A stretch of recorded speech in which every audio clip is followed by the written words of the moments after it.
Hola amigos, ¿qué tal? Continuando con la información que quedamos de presentarles en el proyecto que corresponde a el tema de manejo integral de las praderas tropicales.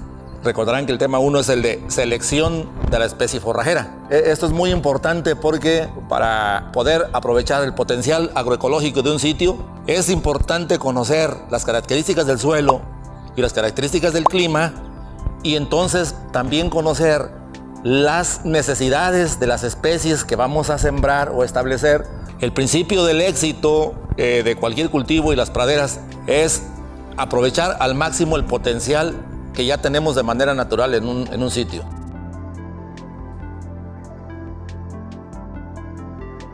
Las especies responden de manera diferente a las condiciones de suelos, de fertilidad o textura o acidez.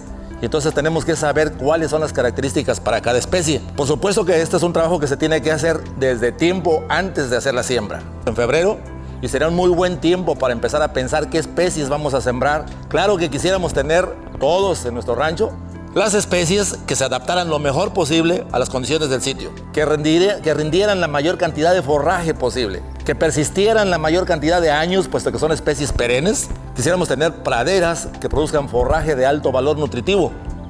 También cuando uno piensa en asociaciones con gramíneas, leguminosas, está uno pensando en especies que sean compatibles desde el punto de vista biológico y productivo. Quisiera uno tener en su rancho la especie que lo hiciera todo, que fuera buena para los becerros, para las vaquillas, para los animales en desarrollo y para las vacas en producción.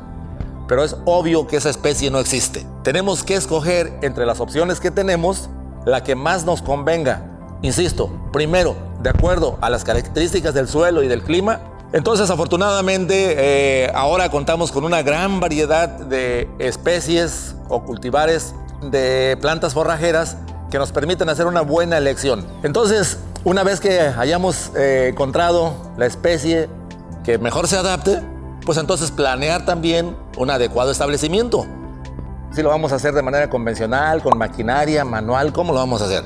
Todo esto es cuestión de planeación y estamos en muy buen momento. En enero, febrero, marzo es buen momento para planear las actividades. Desde el punto de vista de forrajes, para que se den una idea, nosotros los clasificamos en grupos. Como son muchas especies o cultivares, los clasificamos en grupos de acuerdo a la capacidad de adaptación que tienen al medio. En el grupo 1 encontramos aquellas especies que se adaptan mejor o que se adaptan muy bien a unas condiciones de suelos someros, es decir, muy delgaditos, por debajo de los cuales normalmente se encuentra una capa pedregosa o de arcilla muy endurecida que dificulta la penetración del aire, de las raíces y de todo eso. Normalmente estos suelos se encuentran también en regiones tropicales en las que la sequía es muy intensa y las temperaturas durante la sequía llegan a ser muy elevadas. Estas especies definitivamente son aquellas constituidas por las gramas nativas que ya han estado ahí durante miles, tal vez millones de años y no necesitan ninguna capacidad de adaptación. Son especies adaptadas a esas condiciones. Pero también tenemos algunas otras especies como el zacate jaragua, que fue utilizado mucho en años pasados, el zacate llanero, un poquito más reciente, y bajo condiciones de sequía más extrema, el bófel, zacate bófel, que es muy apropiado para las regiones ya casi tirándolas a la parte semiárida del país. Soportan también temperaturas extremas y se adapta bien ahí.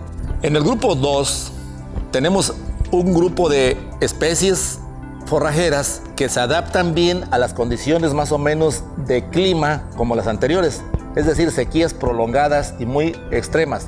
Dentro del clima cálido subhúmedo con lluvias en verano, que nos referimos al clima AW, son las que soportan las sequías más prolongadas, 6 y a veces hasta 7 meses de sequía. Pero a diferencia del grupo 1, estas especies requieren de suelos un poquito más fértiles, más profundos, de mejor textura, es decir, mejores suelos que las anteriores, especialmente más profundos y muy especialmente suelos que no tengan problema de inundación, suelos con buen drenaje.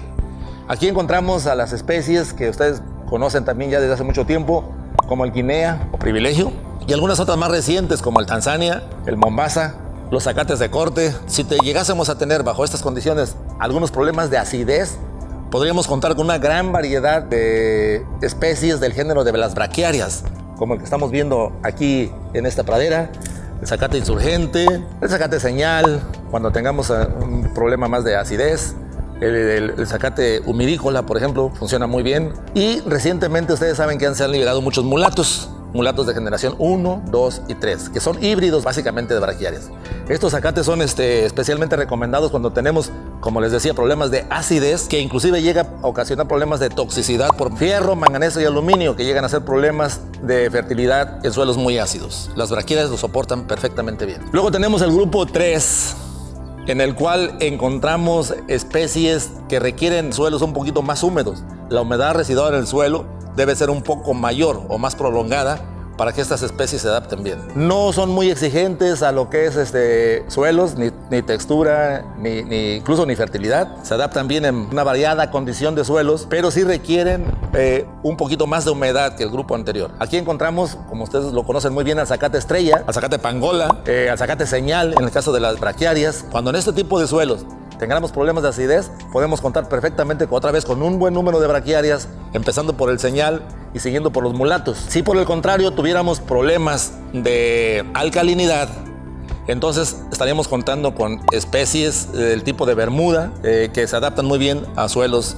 con problemas de alcalinidad. También ya contamos con algunas leguminosas que podemos establecer aquí, desde la clitoria o campanita. En el grupo 4, según la clasificación que estamos presentando, se encuentran aquellos llamados zacates de corte. Son capaces de establecerse a una gran variedad de suelos y de ecosistemas, desde suelos pobres hasta suelos muy fértiles, y se adaptan también muy bien a variadas condiciones de sequía. Nosotros los recomendamos para cuando se tienen las mejores condiciones de suelo dentro del clima AW, es decir, aquellos suelos que son más fértiles y más profundos, más planos, que tienen características casi de suelos agrícolas, mejores, por supuesto, que las condiciones de los suelos con vocación ganadera, que tienen alguna limitante para la producción.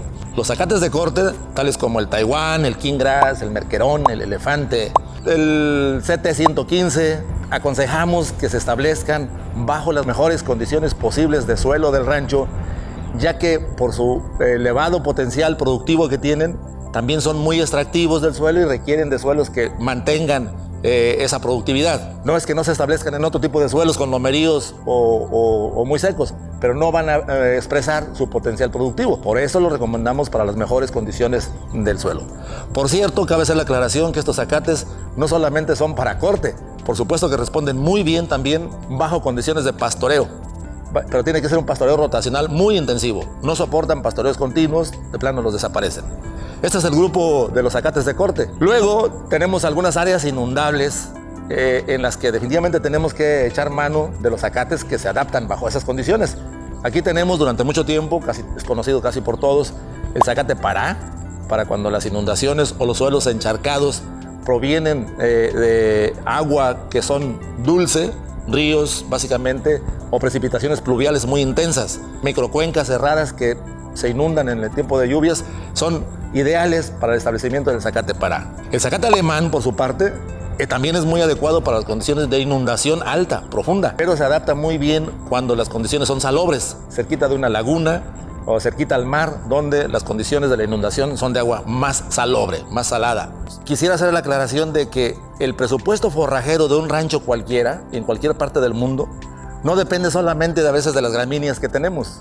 Las leguminosas son muy importantes por dos puntos que quiero enfatizar. Uno es que mejoran la fertilidad del suelo donde crecen a través de la fijación biológica del nitrógeno, y la otra es mejoran la calidad de la dieta de los animales que las consumen. Es decir, del presupuesto forrajero, de la cantidad de forraje que se produzca por año, va a ser la capacidad de carga que el rancho tenga. ¿Cuántos animales podemos tener? Bueno, pues los que podemos alimentar con nuestros recursos forrajeros. Pero básicamente, como quedamos al principio, la fuente principal de alimentación de los animales en las condiciones de temporal y bajo pastoreo son los recursos forrajeros. Y entonces tenemos que tener una apreciación clara de cuáles son esos y cuánto tenemos. Y hablando de la selección de la especie forrajera que usted quiera, o mejor dicho, pueda tener en su rancho, hemos hablado de los 5 grupos, especialmente de las gramíneas forrajeras, es decir, de los zacates con los cuales contamos. Bueno, pues esta es la información que tenía para presentarles en este tema de elección de la especie forrajera. Cualquier duda que tengan o cualquier aclaración que quieran hacer o comentario, por favor, escríbanlo en la sección correspondiente. Y esta sección está a sus órdenes y por eso se llama Pregúntale al experto.